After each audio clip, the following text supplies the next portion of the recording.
to become a bit of a gatekeeper for people trying to reach agents with BS. Like, we don't want that BS to come through. Here's one question. This might sound stupid because I've done a lot of speaking too, but here's one thing I've never really understood. What is a keynote? What does that mean? From wine country to cottage country, real estate is all about lifestyle. I'm Andrew Perry, and welcome to That Fine Life. All right, everyone, welcome back to the Fine Life podcast. I'm your host, Andrew Perry. This is the podcast where we interview business owners, realtors, entrepreneurs, and, we really ask them the hard-hitting questions. Let's do it. Hard-hitting journalism. Yeah, exactly. About, your basketball leagues and all that stuff we want to know. But my guest's been on my podcast a number of times throughout the years. I've been on your podcast, but now we're doing it live. Last time we've done it live and we got to do over a pint in person too. Was the Daily Real podcast in Brampton. I was going to say it's like Mississauga, Brampton. Yeah. So Andrew Fogliato, G is silent, by the way, Just Sell Homes, and now REM. Yep, Real Estate Magazine. Right on. Welcome. So I appreciate you coming on. I know, you had some problems with your voice, so making the trek from... I'm not hitting puberty during the podcast. That's just... I've had that happen many times. It's always that awkward, like, hi. Yeah. So thanks for coming on. Lots have happened since we last sat down and spoke. A little bit. Even during the pandemic over a pint, it was just a lot has changed. So before we get into your new ventures and stuff like that, why don't you just give us a little intro again, just for the new listeners, and then maybe talk about, Just Sell Homes and, how you've grown over the pandemic, et cetera. So, we actually have just passed 10 years. I've passed 10 years in the industry. Yeah. So first 2 years I was an agent. I was a both good and bad agent. Tried a lot of stuff. I wasted a lot of money. Like I remember I got taken by, it was like this Minnesota lead gen company. I was paying $97 a lead. Oh my God. But I was the exclusive one for my area. Right. Yeah. The best lead I ever got, I think it was 300,000. Their max budget was 300,000 below the minimum to buy anything. Yeah. And so and that was the best one. So I learned a lot trying there because I came in from construction, no marketing. I have a history degree, straight into construction. I was an estimator. So we just look at blueprints all day, add it up, see what everything is. So I just I joked that my first 2 years, I just became a professional Googler. Anything I needed to know, I figured it out on Google. Yeah. It's my history degree, the research side coming in. And then I started really getting traction online. I've talked about this a lot, but I actually got a lot of success from Google Plus randomly, might be one of the only people. Yeah. And it was an accident. And then I got recruited by one of the brands to train agents. So there's a few reasons I ended up taking it, but basically it was I get to go meet with top producers, speak. And my plan was to build the best referral network that was out there. So every time on stage, I had to mention Aurora 3 times. So I was selling Aurora. But it got to the point, people would make fun of me being that's the Aurora guy. But I'm but when I go back to sales, everyone's going to be like, Aurora, that's the Aurora guy. I'm this is foolproof. But then every time I train, people are like, can we just pay you to do this for us? And eventually you hear that enough times over, I think it was that for that job for about 14 months. I was like, there's a pretty good business here. And I was sitting with my mentor one time and he had paid me on the side just to evaluate websites for him. He's just we're trying to figure out where to go. So I looked at all his options, gave him one. He goes, I don't want to do any of this. I just want to, he's like, I want to just sell homes. He used an extra expletive in there. And then I was like, oh, just sell homes. And it was available as a domain. Yeah. And I was like, in the room, I bought it while I was chatting with him. That's hilarious. And then ended up starting I didn't know that. The story yet. Yeah. So then I've heard you speak 100 times. Yeah. And then it was funny because so I ended up starting it on Monday night one week in July. I decided, all right, Just Sell Homes is happening. This is going to be a thing. Because I had the domain, but I actually didn't have the full business I plan. thought about it a little bit. Kieran and I, who had to kind of, it was actually originally her idea. And we started chatting a bit. And then, so I called him up the next day. I was like, so you've tried to hire me in the past and I've always said no. I'm like, you can hire me now. It's this much a month. And he's like, great, let's start. I'm like, by the way, I kind of need 6 months up front. He's like, okay. And I had the check in hand by the end of the day. Interesting with so answers, that's how kind of Just Sell Homes started. So Marcel, Gary, and Aurora. That should be the referral guy for Aurora now. There you go. He's a great guy. Marcel and Barb Blazer. Barb Blazer's also, but I think she's also part Collingwood now. She's kind of like transitioning with her clients who are moving to Collingwood. That's so funny. There's somebody else from Aurora Newmarket. If it was the same person, I'm going to feel really bad. But I was just chatting with her. No, this couldn't be because she was with Century 21. And she told me the same thing. She's like, I'm transitioning with my clients. All my clients are moving out there. Why don't I go out there? And that was hers. She's like, I think she wants to eventually retire. I know her. I don't think she'll ever like fully retire. Yeah. But so she's going out there. They're both awesome. And then, we obviously grew. And then when COVID hit, we lost 40% of our clients in 4 days. Wow. It was a big, and I had that moment of like, oh no, what's going to happen? But like the market picked back up so fast that by July, we had already then surpassed what we were pre-COVID. And then obviously like with the market going up, we've gone up kind of quite a bit with it. But I mean, one thing it led to me creating a lot less content. Like I've been a lot quieter the last couple of years because we've just had so much work to do. That I just haven't had time to create anything. Right. So like I've been outside of guesting on podcasts, like I don't create much anymore. Or like I'll sit down one day, create stuff for the team and be like, that's all you're getting from me for months. Right. Well, that's interesting how like our industry is the same industry, but different aspects of it. Because that's right. Those who don't know, Andrew also runs the Wheelhouse. Yeah, which is really quiet. That one was like, it's going to be coming back soon. Right, because I've noticed, it's a Facebook group for realtors, and I've noticed it's been coming back lately. But there's a good example. But it was something that you were a part of, like, because I remember getting the notifications like every day. Yeah. So, and like same thing with our business. Like I used to create content all the time. And I know it looks like I've never really stopped, but I basically, for those 2 years, I basically stopped. I'm just doing listing videos and cutting them up. Yeah, like for me, like I was just like, especially when early COVID, because every brokerage is like, oh no, we got to like do something for our agents. I was at one point, it was like 4 office Zooms a day, every day of the week. And it just became too much also. Yeah. But like, and now I could just pull so much content out of that. Like I would just sometimes just like bring a team member on and be like, just listen and pull stuff out of that and turn that into content for me because I don't have time to do any of this. Yeah. So that was actually a bit of an advantage, and it also forces my team to learn what I'm talking about pretty quickly. That's a really good idea. Yeah. So just I was talking to Sam, the producer of the show, and I was like, okay, because I'm working on some big stuff. Can't really talk about it, but like, stuff to help other realtors out, right? Let's just put it that way. And then he's like, okay, so let's sit together and do all the content. I'm like, the content's already out there. Like, just go back to all my podcasts, go back to all my interviews, and just kind of pull it from there. So, but that's interesting that you got your team to run through that. Well, now with Rem, like I make them read it every day. So I want them because like my goal is like I know I'm either just as well informed, or there's a lot of agents I even know more about the industry now. I mean, obviously, there's a lot who still know way more than me. But now I want my team to be getting close to that level too. Because like I know one of the reasons people come to Just Sell Homes is that like we're industry people. And like I know the industry, I've been in it. So I want them to know it just as well. And it takes time for someone who's new to real estate to like get the nuances. So like we have at least 3 new articles up every day on Rem. So I'm just like, you guys will read them all. Yeah. So how important is it to make sure that there's enough articles coming out? Is it like multiple times a day, basically, I guess? Yeah, literally 3 a day. So we schedule them all to like go out at around midnight, and then those are the 3 for the day. Yep. And then we just obviously put social and stuff in there, but that's like right now, because that's like kind of what Rem was doing before. Like obviously there is a plan to bring in more like videos and podcasts and stuff like that to Rem. But long story short, we had to launch a lot sooner than we were planning. There's a couple reasons for that, but basically it was like, all right, well, what can we do at launch to make sure we're good? Because like it also had shut down in April. Like it takes time to like bring social back and engagement back from a dead account. Yes, so absolutely. Like Twitter, for example, they have almost 32,000 followers, but if you just put a tweet up, you might get 2 likes now. Yeah. Right? Like engagement completely died off. So that's like one of our focuses now is like, all right, let's start just like treat it like 0.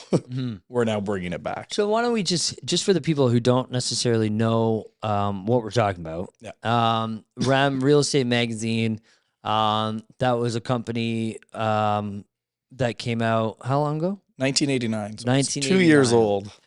Yeah, I was 2 years old too. That's wild. 87, yeah. Was it an actual magazine at first? magazine and then newspaper. Yeah. And then at one point they were even on like screens. So it was like when they first started, REM actually stood for real estate marketing. Ah.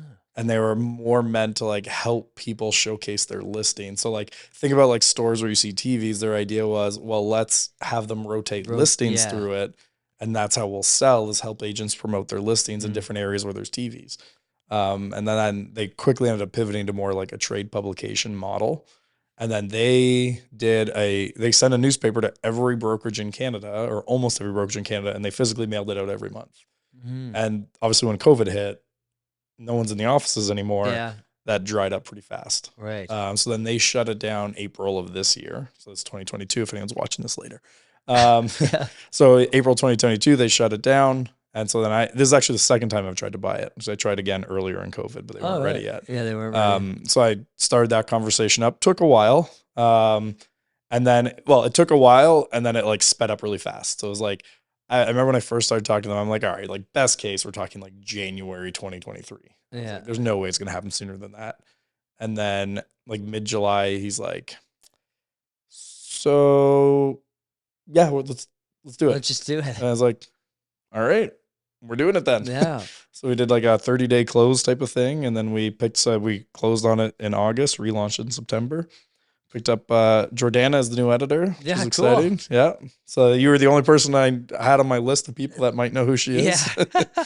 So it worked out pretty well. She's been killing it. We went to different high schools, but we've known each other since then. Yeah. She says to say hi, by the way. Yeah, mentioned that's I was great. coming here. So, and I mean, again, this is not to say anything about the previous owners or anything like that, but I mean, it is a difficult space. I mean, just think about, from the advertising standpoint, and I know it's more of a real estate publication now and stuff like that, but like you've got like Homes and Land, you've got Haven, you've got Dolce, you've got Elevated magazines that are publications, but they're basically just one big advertisement. And those aren't really our competition, right? Like, so what is the? I mean, you've told me about this off camera, but what's kind of your vision for what you want to do with REM? So, I mean, obviously our goal is to eventually become like the voice for Canadian real estate. Like we want to kind of, I think that's important. And I don't know that I would, and I can't actually say that, I guess, because Royal LePage, I believe, is trademarked the voice of Canadian real estate. So I need a better way to word that. Yeah. But basically that's like, we want a little bit of like that, but also from the angle of like, to become a bit of a gatekeeper for people trying to reach agents with BS.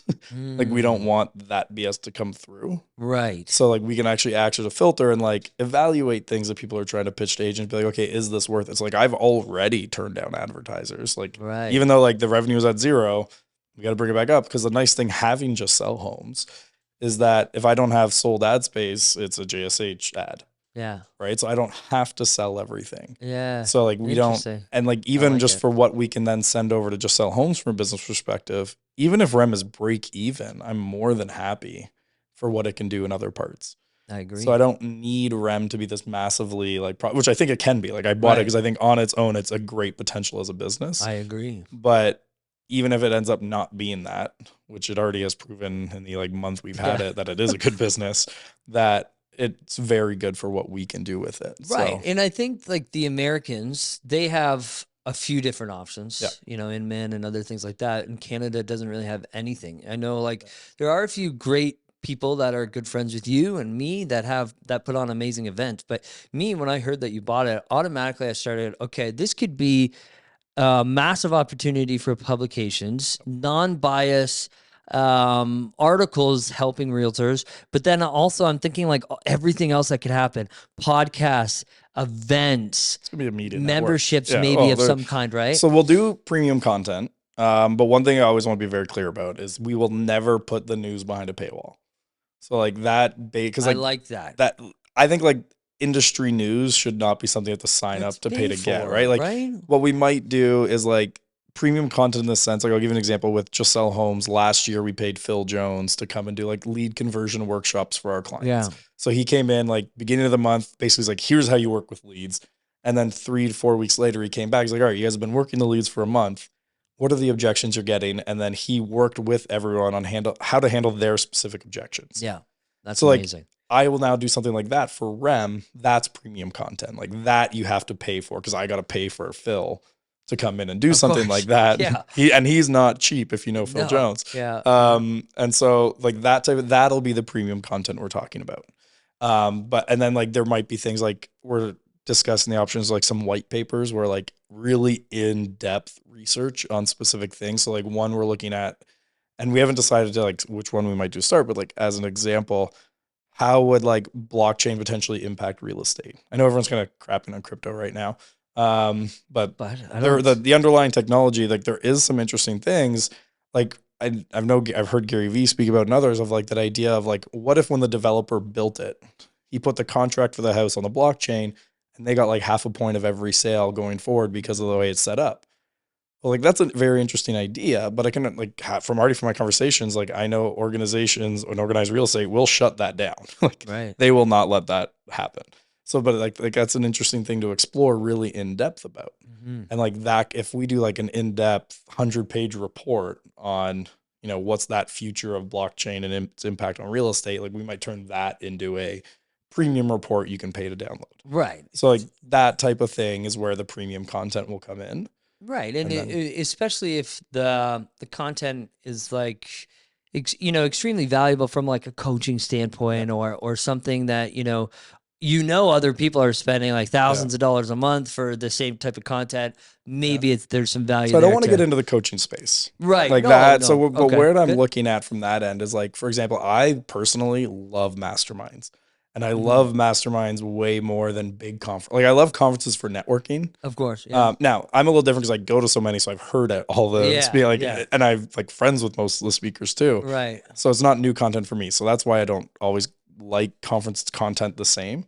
But I still go to a lot, and they're worth it if you haven't heard the people before. Right. But masterminds is where like I get a lot of value. So like one of the things we're going to be looking at bringing in would be like, well, with our network now across REM, because like we just buying REM, I think it's almost 30% of the entire industry's on the list already. Yeah. So like, and that's one that's only going to grow. So I can now take, maybe it's 15 to 20 team leaders, one from each area, and we'll do like quarterly masterminds with them where it's like, and we'll hand pick the right ones to go together.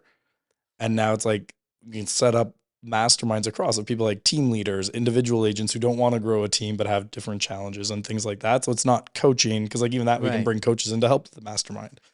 Yeah. But that's the type of thing I want to look, it's like fostering more community in the industry. Because I know the community's helped me a lot. Like I wouldn't be here. Like I remember when I first started, like I mentioned Marcel and Barb earlier, like they gave me my first deal. Like one of the things, like I did a lot online, but I also just like basically went to every top agent in the office and was just like, give me your overflow. I will work it, give you half. Yeah. So like my first few deals basically entirely came from just the community in my own brokerage feeding me leads and me giving them part of the commission, because it's the same, like, I'd rather 50% of something than 100% of nothing. Yeah. And so I did a lot of leases early on. Like I think before I got my first sale, I did 12 leases and then I finally got a sale. But it was 6 months until I got a sale. And that was a referral from Marcel and Barb. And then my broker gave me a lead for buyers that I was able to turn into a couple deals. And so like it all kind of started with the community. So so it's like in a relationship thing, just like the conferences you used to do at Blue Mountain, like which will be coming back. Right. Which is awesome. Yeah, which are like, very more intimate masterminds. We're going to keep that. So I like that a lot. Blue Mountain, we're actually going to cap it at 150. That's perfect. Like eventually the goal, like we'll see this year, but basically it's going to be invite only to start. And then like we'll have day one will actually only be capped at 75. Yes. That'll be the more intimate mastermind. And that'll even be like probably 3 rooms of 25. And where it's like you really drill down on your specific problems, some sort of party the night between, and then the actual main conference the next day, where we're still going to cap it at 150. That's a good idea. Yeah. I like that a lot. It's not about volume. It's more like, let's build the community. Cause like, that's what I love about Collingwood versus like a Toronto conference. Yeah. Because what happens in Toronto, right? Like you go down to, downtown Toronto, you go to the convention center. As soon as it's the end of the day at the conference, people scatter. There's 15 different hotels. I know. There's I always hated a million restaurants. Yeah. Collingwood, everyone goes to the Village. Everyone's in the same 2 hotels. Like you can walk through the Village after the conference and every patio you're like, hey, there's them, there's them, there's them. And like, that's fun. So like that's what I want to keep that feeling. That's what I love about like Banff Western Connection, that conference that they do every other year in Banff. I think it's coming up this January. Like it's really cool because like Banff is still bigger than Blue Mountain.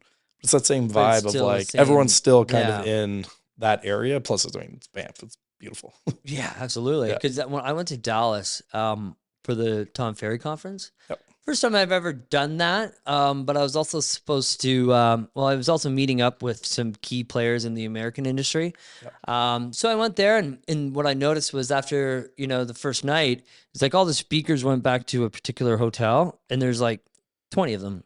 And some of the like influencers, quote unquote, right? And then on the other side of town was like the thousands of people. Yeah. And I'm like, this kind of sucks. Like, I mean, I understand it's a paying event, and, the speakers and coaches and influencers are, probably going to get harassed. But at the same time, like, you kind of feel like had I could have just maybe had invited to a special event afterwards or a more intimate dinner or something. The other side is so obviously on the speaking side of this.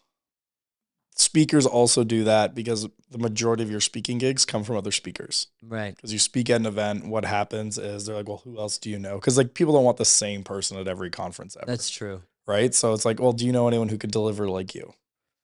So like that took me a while to get that up, but now it's like most of my speaking gigs are referrals. Interesting. Right. Yeah. So like that, like you have to actually intentionally make that effort if you want to grow a speaking business to extra network with the other speakers. Because it's a business thing, right? So it's not just like, okay, these are. See, I thought it was like the rock stars behind stage at the green screen. Like for some, like there's people who get their ego up and do that, and there are some speakers at like a certain level, which I'm nowhere near. Right. Who like them, there might be a little bit of like you have to stay back, but like no, like my conference right in there and everything like that. I don't think, but like I might between the dinner. I'll get like maybe some of the speakers together and do a dinner. But then everyone meets up at the bar after. Yeah, that's cool. And for the record, I was invited to that after party, by the way. Made a jerk of myself. No, if you want to get into speaking, you have to make a point to at least like squeeze your way in there to shake those hands. I think. And but you're right about. Because it's the same thing. Why should any industry be different? For realtors, my business is 85, 90% agent-to-agent referrals. Why would it be any different in the speaking industry? Exactly. And because like a speaking is similar with agents, right? Like knowing someone's going to come to your event and deliver, and like, a good speaker will get you paid just as much or more than an agent gets in commission on a house. Like good speaker, like you like to talk Phil Jones. Like I don't know his number now, but he's well over 20,000 US to bring him in. Oh yeah. Right. So if I'm going to go to someone and recommend, they're like, hey, we have a budget, we want a speaker in the 20,000 range. You got to know that guy's going to deliver. Like you're not taking someone you have no knowledge of and being like, yeah, here's 20 grand to come speak. Whereas like if someone asked me like, who can you like guarantee will deliver every time? Phil's one of the people at the top of the list. Like, and he's one of those speakers, like, and if you ever have him on a podcast, everything, you notice this right away. Like, and you've probably interviewed people, you probably can't say it, but it's like, you can talk that like their knowledge is kind of surface deep. Yeah. Where like, if you ask too much in depth, they've clearly kind of lost what they're saying. Circle back into Phil is the opposite. There's nothing you can throw at him that he doesn't know the answer to. Right. And it's clearly something he's thought about and well-reasoned, and he'll explain it. Yeah. So like that's someone that at that budget range, I will always recommend. So it's like knowing, because I've seen him deliver. Yeah. I've had conversations with him. He's delivered on content with Just Sell Homes and it's about building those types of relationships where if an event organizer comes to me and says, we need a keynote. Well, now my reputation's on the line to give someone who will also deliver. Can't just be like a friend. So, and here's one question. This might sound stupid because I've done a lot of speaking too, but here's one thing I've never really understood, maybe just because I've never asked and I thought maybe I did get it, but what is a keynote? What does that mean? So there's tiers of speaking, obviously. Like there's your breakout speakers, which is very, very tactical. And that's where I started. Like I was like, how to use Evernote was like my first session. Like Evernote 101. But like you're not getting paid 20 grand to do Evernote 101. No. I'm not getting paid 20 grand for speaking right now anyways. Even at my top. So then there's like your next level up, which is less tactical, but still more like boots on the ground day to day. Keynote gets into less like go do this, this, and this, and it's more inspirational and idea provoking. Like it's one of those, like, when you see it, Yeah. but it's more idea, big thinking idea type of thing, and less like, hey, here's the plan, go do this, right? Yeah. Like step by step. Because even like it's like I have breakouts, and then I have like my more strategy focused one. Even that's not really a keynote. Mm-hmm. But then like I did a keynote one that was like brand building in the digital age. So it's a little bit higher level, less specific, I guess, but kind of that it works for bigger audiences, things like that. But it Yeah. takes a while to get there. And like the big thing to get paid at that level is not like a keynote talk. It's like, can you deliver when things go wrong? Yeah. Like I went to a speaker boot camp one time, and it was like, you go to this, and like it was 2 days, and just the first day, like you had to come with a 7-minute talk, which a short talk's the hardest thing to give. And the idea was like, okay, give that talk. Everyone did their talk first thing in the morning. Then as a group, everyone ripped your talk apart. Yeah. And then you I fixed love it. that. And then day 2 was presenting it, while the guy who ran the boot camp, Jeff Lobb, would just mess with you. He'd cut your mic. He'd drop your slides down. He'd start talking on his phone during your presentation. But he That's was so just basically cool. throwing out scenarios, and like, I can't tell you the value. Like that saved me. Like it's funny. My best rated session I ever did was at NAR. This is the first time I speak. And NAR is like the biggest conference in Yeah, real that estate. Like was huge. 10, 20,000 people come to this thing. Crazy. And mine was a breakout. Like it was how to use the Facebook Ads Manager. And it was really funny. So like I need the internet live and doing like literally it's like I have the ads manager pulled up step by step, walk them through like what do they need to know, what do they don't need to know. And it starts to load, and then I get the spinning wheel. So all that's loaded is the sidebar. And I'm like, and it's a hardwired in internet. So that cuts out. Then the backup internet cuts out. Then I get the conference Wi-Fi obviously doesn't work because everyone's on it. Then we hotspotted my phone, and then someone in the audience who was local hotspotted their phone. None got it working. And so now I have to do a live hour-long walkthrough with no internet. Oh my And so God. like that, and the And only reason Facebook Ads Manager is difficult to navigate even so with luckily, the screen. like I mentioned, that sidebar loaded. So it's like the tabs of like, here's each section. Yeah. So I could look up at the section and be like, okay, this time, okay, but budget and targeting. I know I've done this a million times. Like, but so I didn't pause. Like I just went right into, all right, let's keep this going. And because now it was meant for a room where you're like sitting at the computer and talking. But now I'm like, okay, this is one thing I learned at the boot camp as well. And I learned this from another speaker because I was at this event and this guy started walking around the room, and I was on a 6-city tour. And that's the first time he walked around the room. And I was like, why? Like, what? I want to know you're thinking of. You never did that before. Yeah. He's like, crowd was quieter. I needed to get them engaged. So he's like, I went and I started walking around. That gets them on me. I was like, all right, lesson learned. So I'm like, Interesting. I'm going to do that. Yeah. I'm going to start walking around. Well, it's not a room meant for walking around. Tripped, fell on my ass, like splayed out. Oh my God. And it was the most clever I've ever been in my. So it was in Boston, and I'm like, I want to call out that I'm Canadian, but like still have a little fun with it. So at the beginning of my massage, I'm like, and by the way, yes, I am Canadian. No, it doesn't make any difference. But if I do fall and break that leg that my wife wished me this morning, take me to the airport and not the hospital so I can get back to that sweet, sweet free healthcare. Yeah. And then when I tripped and falled, again, I've never been able to recreate this level of cleverness in my life. I jumped. I was like, oh, that was close. You almost had to take me to the airport. And it like really lightened the mood. Like everyone it was like it cracked the room. And it's like at that point on, it was almost like they were cheering me on to like be able to finish this. Like, you know, when you see someone at like a marathon who's like limping along trying to get to the end, and everyone's like, you can do it, buddy. It felt like that a little bit as I'm doing it. And that ended up being the highest rated. I got like hundreds of, like, there was 400 or 500 people in the room, and I got like a 4.97 out of 5. And like because they share all the feedback. Yeah. And it's like, if that had happened to me, I would have died. Good for you for finishing. And it was like, but it was a lot of like, you got this, little buddy. That is hilarious. But it was pretty like, but I would have folded hard if I hadn't done that camp, right? Like it was, he like literally had trained me for like, if this happens, do this.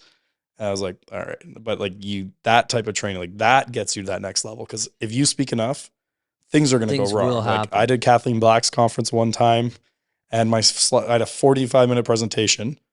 First 20 minutes, my slides wouldn't show up on the screen.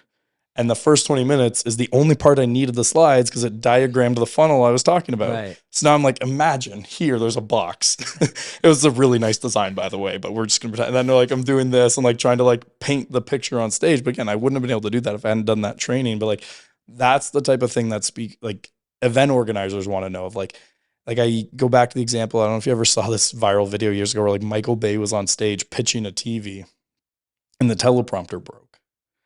And Michael Bay was just like, I don't know what to say. So like you can see the guy who's on stage with him was trying to be like, well, I mean, it's a TV. We can still talk, like you're a director. We can talk about this. And he's like, yeah, no, I can't. And he just walked off stage. Holy shit. So obviously he's never getting invited back. Right. Right. But like you do, like Michael Bay's still going to get work. Like if I did that at a conference where I was like, you're not, I'm done. Like not even just that conference, like any conference in the future who hears about it, you're out. Like you have to be ready. Like I remember I was on a speaking tour and like the keynote that was with us, he was on the tour. So like I saw him in a few cities and he's like, yeah, I had to do one where the power was cut. So he's like, I ended up doing my keynote by candlelight. Oh my God. Because like every table had a candle. So we lit them all up. Yeah. And is like, he was like, I was doing, it was like, he's like the most intimate talk I've ever given. Like everyone came a little bit closer. We put the candles up and he's like, to this day, it's also one of the coolest experiences I've had. And I was like, that would actually be pretty cool. Like those moments are what really can separate a speaker is knowing you can deliver. So practice screwing up. I love that. Cause at the, you just at the Buzz conference, I was speaking in the McDougall team, by the way. They basically at the end of their talk, like did this like confetti bomb and it was all over the stage. I'm like, I'm going to slip and die because they're all shiny. Yep. And the way it was, there's a podium, the big screen, and then this big plant. And when I speak, I walk around. My hands are everywhere. I'm basically running left from right. And I couldn't because I was squeezed. Yeah. So I had to pace like 5 steps back.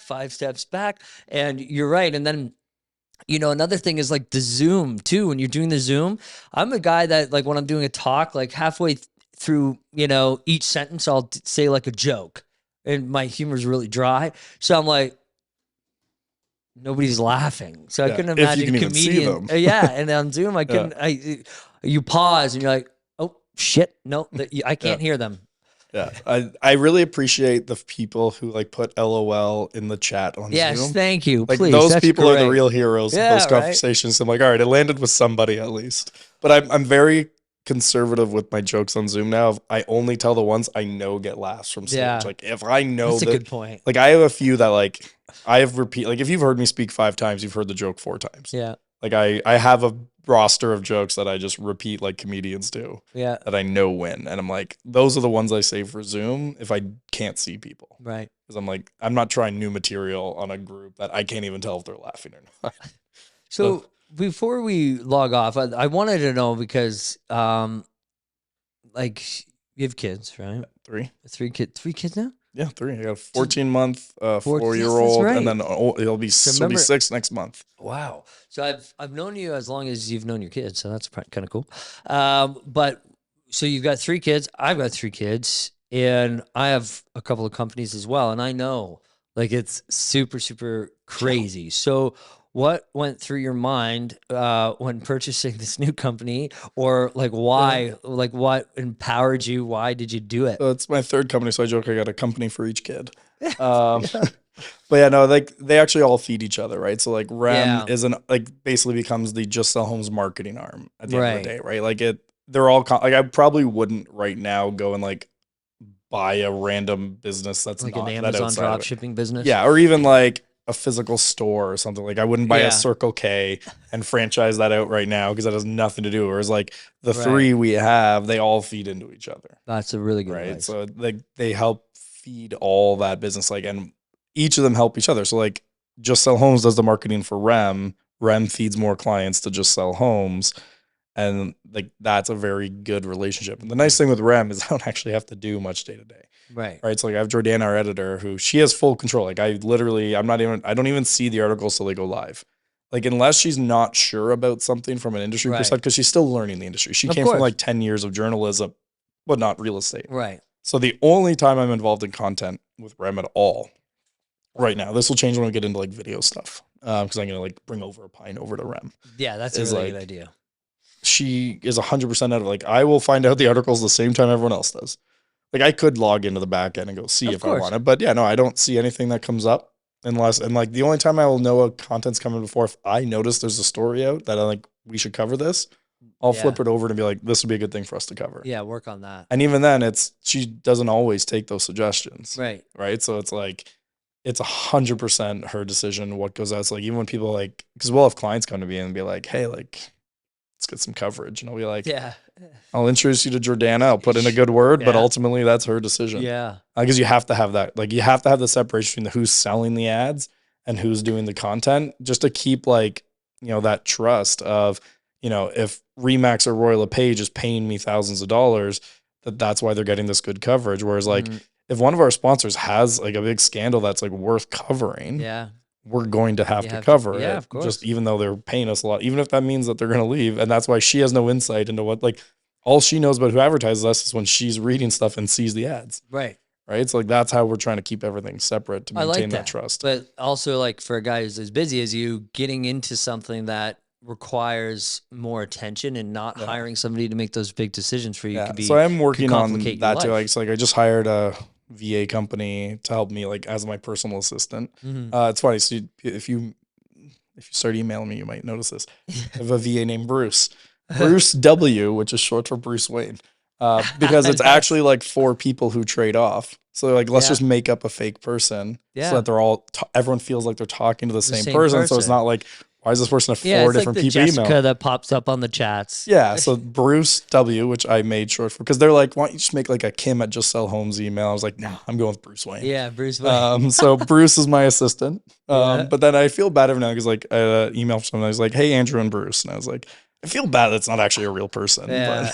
But it's pretty. I find will it get funny. over it. Yeah. Oh, I mean, when we're in person with these people, I tell them, I'm like, I'm Bruce doesn't exist. Yeah, I'm not. I don't get involved in that. I have 4 people who are Bruce. Yeah. But yeah, like so they're helping a lot. And just coincidentally, the guy who owns that company, he owns a couple marketing agencies as well.